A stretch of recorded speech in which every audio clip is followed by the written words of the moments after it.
Good evening, everybody. Our lecture today about anticoagulation strategies after tissue valve replacement. As we know, valvular heart disease is a common contributor to cardiac morbidity and mortality. Current data estimate the overall prevalence of valvular heart disease in the United States to be 2.5%. The risk of thromboembolic complications is greatest during the first 3 months after surgery for both mechanical and bioprosthetic device, with persistent lifelong risk for patients with mechanical valves. Means mechanical valves are more prone to risk more than the bioprosthetic. The optimal antithrombotic regime and duration after placement of bioprosthetic device till now is less clear. Studies have demonstrated that bioprosthetic device do confer an increased risk of thrombotic complications during especially the first 3 months after surgery. Thromboembolic stroke rates after valve repair with bioprosthetic device have been reported to range from 0.2 to 3.3 per year. Higher risk for the mitral position if compared to aortic position. Stroke rates are even lower, 0.2 to 0.7 per year for patients in normal sinus rhythm, means will be more than for the abnormal rhythm for AF, for example.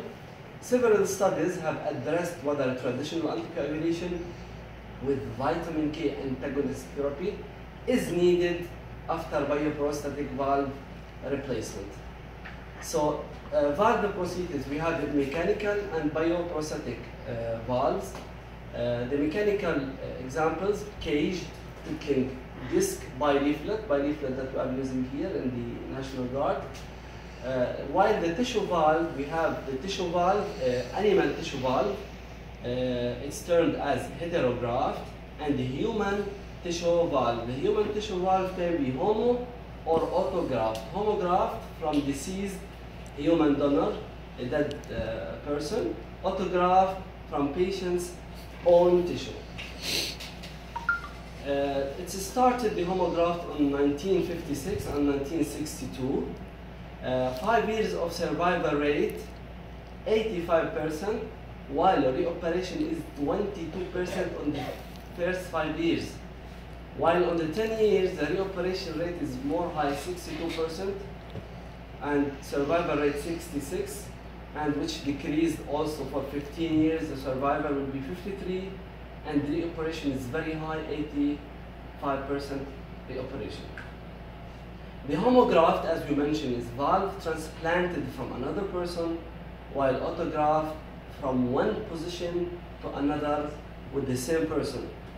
The most commonly performed autograft is a procedure called the Rosa procedure, involves transplanting the pulmonic valve to the aortic position.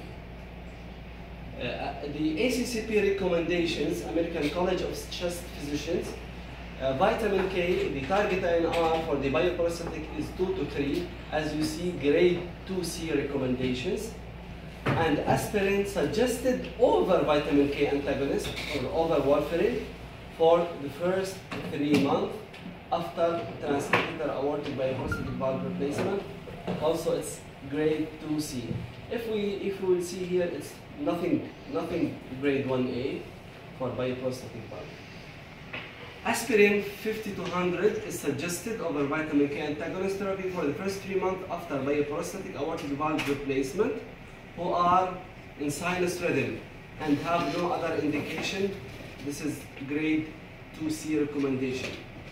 Aspirin suggested over no aspirin after the first 3 months following bioprosthetic valve replacement in patient in sinus rhythm.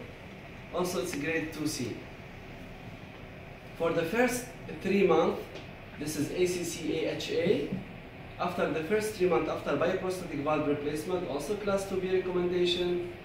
And for the first 3 months of bioprosthetic for the mitral position, also it's a class 2A recommendation. And the aspirin, 75 to 100, also class 2A recommendation, level of evidence B.